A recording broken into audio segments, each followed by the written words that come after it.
बुखारी साहब, Donald Trump का ताज़ा तरीन बयान वहाँ से स्टार्ट करते हैं। वो कह रहे हैं ईरान ने हमें इन्फॉर्म किया है कि ईरान मौशी तौर पर बड़ी बदहाली का शिकार है और वो हमसे तरले मिन्नतें कर रहे हैं कि प्लीज़ स्ट्रेट ऑफ हॉर्मुज़ जो है वो खोल दें। इस बयान को कितनी वेटेज देते हैं आप? This is an absolute pack of lies. इसमें सवाए झूठ के पलंदे के मैं इसको कुछ नहीं कह सकता, इसलिए कि जो लोग ईरानियन नेशन को जानते हैं वो अपने बदतरीन दुश्मन के सामने इस तरह से लिझा के मिन्नतें करके अल्लाह का वास्ता दे के मदद की अपील नहीं करेंगे। ये ईरानियन कौम के मिजाज का ही नहीं है। ये बिल्कुल इतनी बड़ी बड़हाँकी है मिस्टर ट्रंप ने कि मैं बस इसके ऊपर तरस ही खा सकता हूँ। मैं ईमानदारी से आपको कह रहा हूँ, इसलिए कि 47 साल की सैंक्शंस के बावजूद तो उन्होंने नहीं कहा कि अमेरिका हम पर रहम करें, हम बर्बाद हो गए। बर्बाद होने वाला मरहला तो वो था जब पूरी दुनिया की सैंक्शंस थी फॉर लॉन्ग 4.5 डेकेड्स, तब तो उन्होंने कहा नहीं। और ये अब जो छोटी मोटी एक्टिविटी हुई है उसके बाद उन्होंने कह दिया। मैं ये क्यों कह रहा हूँ? Mister Trump, you should know this Hormuz was open and it was open for everyone. There was no control, there was no toll tax, no nothing. Is that right? ये किसने बंद कराया जंग करा के? आपने जंग इम्पोज की। Iran had no option but to do this. फिर आपने कहा नहीं नहीं नहीं यही मैं करा के ईरान ने कहा अच्छा ओके हम इसको खोल रहे हैं। ईरान ने खोल दिया तो आपने नाकाबंदी कर दी। मतलब है ये सीधे सीधे फैक्ट्स जो हैं ये अब किसी से छुपे हुए तो नहीं है ना।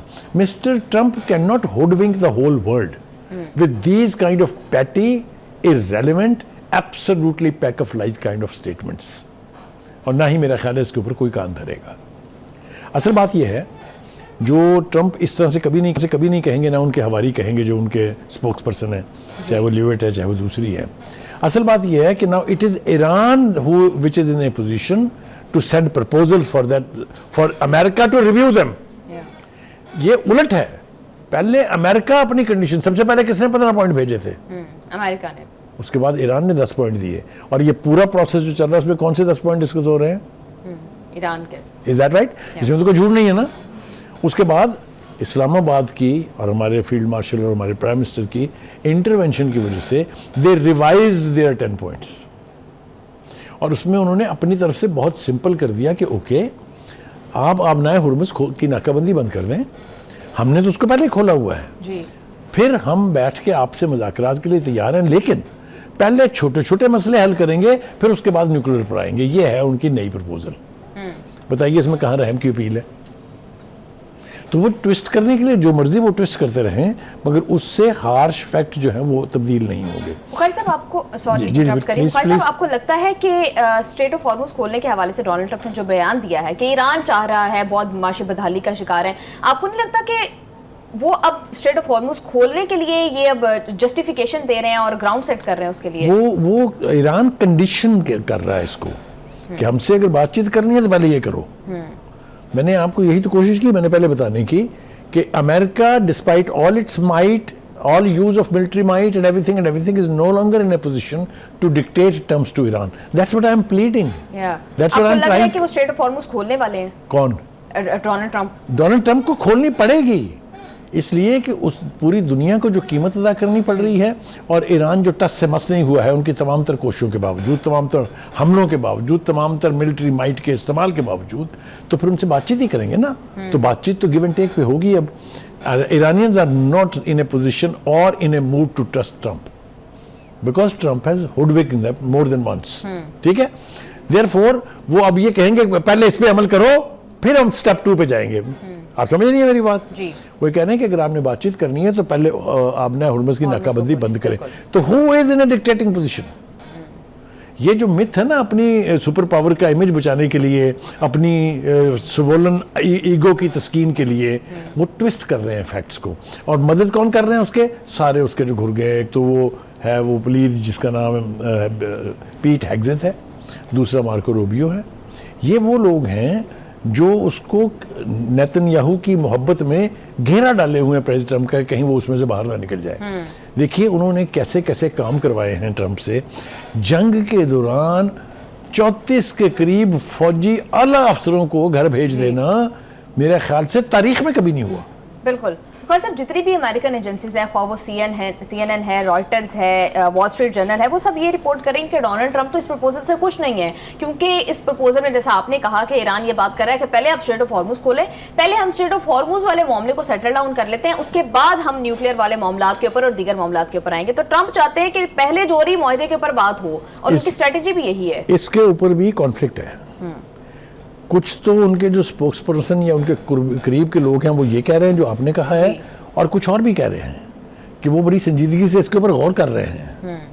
ये हवाले भी उनके स्पोक्स पर्सन और उनके करीबी लोगों की तरफ से आ रहे हैं कि उन्होंने इसको अक्सर मुस्तरद नहीं किया है, इसके ऊपर गौर व गौस जारी है।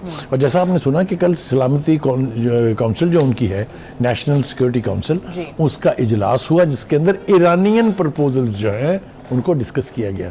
जितना मर्जी आप उसको कोशिश कर लें कैमोफ्लेज करने की, but the facts are there. और फैक्ट्स भी आप ही की एजेंसी और आप ही के सोर्सेज से आ रहे हैं कि कल की national security meeting was only to consider the Iranian proposals. Iranian proposal में सबसे बड़ा स्टम्बलिंग ब्लॉक ये है कि आप आबनाए हुर्मुज़ की नाकाबंदी ख़त्म करें। उसके जो प्रो इजराइल एलिमेंट्स हैं वो उसको कह रहे हैं ना, ये आपने कर दिया तो ईरान का तेल वेल जाना शुरू हो जाएगा, इकोनॉमिकली आप उसको कुछ कह नहीं सकेंगे, तो मारे जाएंगे हम, हमारी कोई बात नहीं माननी ईरान ने। ये है कॉन्फ्लिक्ट विद इन। बिल्कुल। बुखार साहब, प्रैग्मेटिकली अगर हम इस सिचुएशन को देखें तो अमेरिका के पास वाकई ही आपने जो बात की, जो इसराइल को भी खदशा लाहक है और अमेरिका के अंदर भी बहुत सारी वॉइसेस इसके ऊपर बात कर रही हैं कि अगर स्ट्रेट ऑफ हॉर्मुज़ खोल दी तो जो ओनली पॉइंट ऑफ एडवांटेज इस टाइम अमेरिका के पास है, जो ओनली चीज़ जो शायद ईरान को हर्ट कर रही है, वो इकोनॉमिक ब्लॉकेड और नेवल ब्लॉकेड ही है।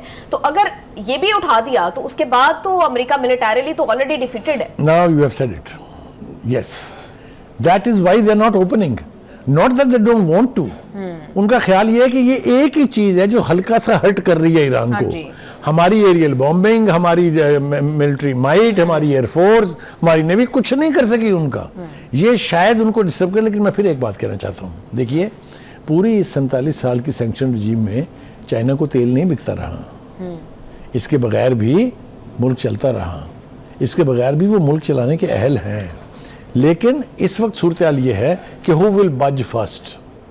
क्या अमेरिका पहले आबनाए हुर्मुज़ खोल के बाकी के मामला पर बातचीत के लिए आएगा, या ईरान जो है वो अपनी जिद छोड़ेगा? मेरा ख्याल ये है कि कवाकब ये बता रहे हैं कि ईरान अपनी पोजीशन से नहीं हटेगा, इसीलिए उन्होंने सेकंड राउंड ऑफ टॉक्स जो है उसको सबटैच किया है एक तरह से। ईरान ने नहीं होने दिए, वो तो अगले फ्लाइटें पकड़ के तो पहुंचने के लिए तैयार बैठे थे। आपको आप देखें, रियलिटी बेस्ड ऑब्जेक्टिवली सूरत हाल को देखना चाहिए। किसने ना की कि नहीं हम नहीं आएंगे, हम नहीं भेजेंगे, और कंडीशन क्या थी? आबनाए हुर्मुज़ अगर नहीं खुलती तो किसी इशू पर बात नहीं होगी। तो हु वन? ये है सूरत हाल। अब दूसरी बात यह है जो मेरे ख्याल से कभी भी कही नहीं जाएगी, धमकियां ज़रूर दी जा रही हैं। लेबर्ट ने भी धमकियां दी कि वो प्रेसिडेंट ट्रंप की रेड लाइन जो हैं वो तो तय हैं, और वो सारी रेड लाइन की ऐसी तैसी फिर चुकी हुई है। कोई रेड लाइन नहीं है। आपने ये कहा था कि हम आएंगे, आके ये यूरेनियम आपकी जो अफसुदा करके आपने रखी हुई है as a gift silver platter पर रख के ले जाएंगे। हुआ ये? नहीं हुआ ना। तो कहने का मतलब ये है कि उन्होंने सारे हरबे इस्तेमाल कर लिए हैं। अमेरिका को ये बावर कराया जा रहा है कि अगर आबनाए हुर्मुज़ खुल गई तो ईरान किसी के बाप के काबू भी नहीं आएगा। जी बुखारी साहब बिल्कुल ठीक कह रहे हैं। बुखारी साहब, इस हवाले से इस सारी सिचुएशन को देखते हुए एक्सियोस ये बात कर रहा है कि अमेरिका ईरान तनाज़ा इतनी जल्दी हल नहीं होने लगा, ये एक नई कोल्ड वॉर में तब्दील हो रहा है। और हमने देखा कि माजी में अमेरिका और रशिया की कोल्ड वॉर कितनी तवील अरसे तक चली। इस सिचुएशन के हवाले से भी यही कहा जा रहा है कि अमेरिका एक ऐसी सिचुएशन में फंस चुका है जहां पर ना जंग हो रही है और ना ही कोई मुआहिदा हो रहा है। Absolutely I agree with you, इसलिए कि जंग करके देख ली गई है, कुछ मिला नहीं है उससे। लोग तो मरते हैं ना, कोलैटरल डैमेज तो होता है जंगों में, और रूसी अपने अमेरिकी फौजी भी मरे हैं, इसके अंदर इसराइली फौजी भी मरे हैं, तो ये तो होता है। तो एक तो जंग का ऑप्शन जो है is no longer available to mister Trump, क्योंकि इस खित्ते में इतनी बड़ी तादाद में फौजियों का और अपनी फ्लीट, नेवल फ्लीट का और अपनी एयरफोर्स का रखा जाना is costing them their fortune. ठीक है, किसी एक अंदाजे के मुताबिक $2 बिलियन पड़ रहा है उनको डेली यहाँ रहने का। मैं कहता हूँ ये एग्जेजरेशन है। $1 बिलियन भी लगा लें तो अमेरिकन टैक्स पेयर जो हैं वो तो पहले ही चीखे मार रहे हैं कि नहीं मार रहे हैं।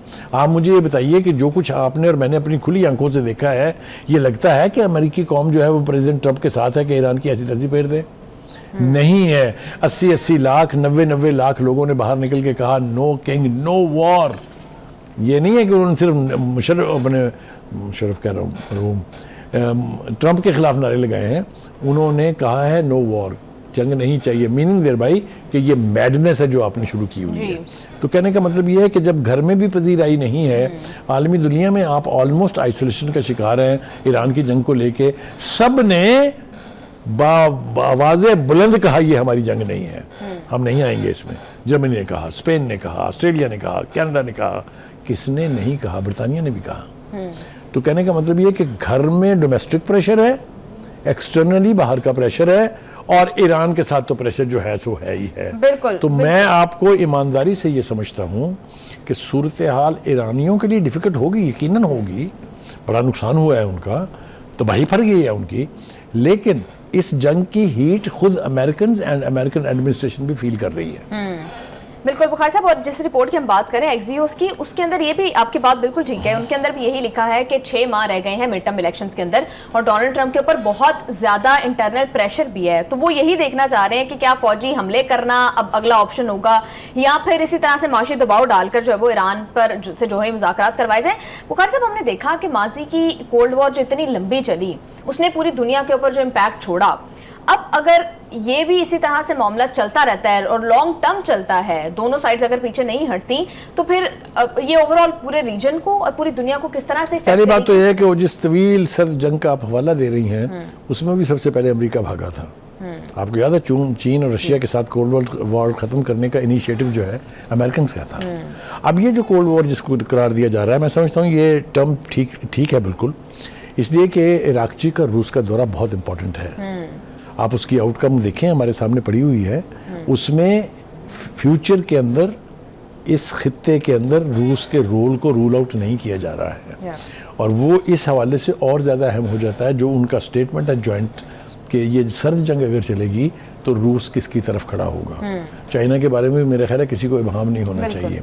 यूरोप जो है उसने अपने आप को तनहा कर लिया, अलहदा कर लिया है, ना वो नेटो अब उसकी मोहताज है प्रेसिडेंट ट्रंप की, ना यूरोपियन कंट्रीज मोहताज हैं। तो हु इज़ हैवियर? अगर आप एक रियलिस्टिक एनालिसिस लें तो अमेरिका के लिए सूरत हाल संगीन हो रही है, हो चुकी है। अब असल बात यह है, इस पूरे के पूरे माहौल को जिसमें मुज़ाकरात का भी इम्कान है, एक दूसरे को रियायतें देने की भी गुंजाइश मौजूद है, इसको सबोटैज करेगा जिसका नाम नेतन्याहू है। अभी वो कोशिशें कर रहा है। लेबनान के साथ सूरत हाल क्या है, जो दुखती रग है ईरान की। और आपको मैं बताऊं, अमेरिका लेबनान के मामले में गिव इन कर चुका है।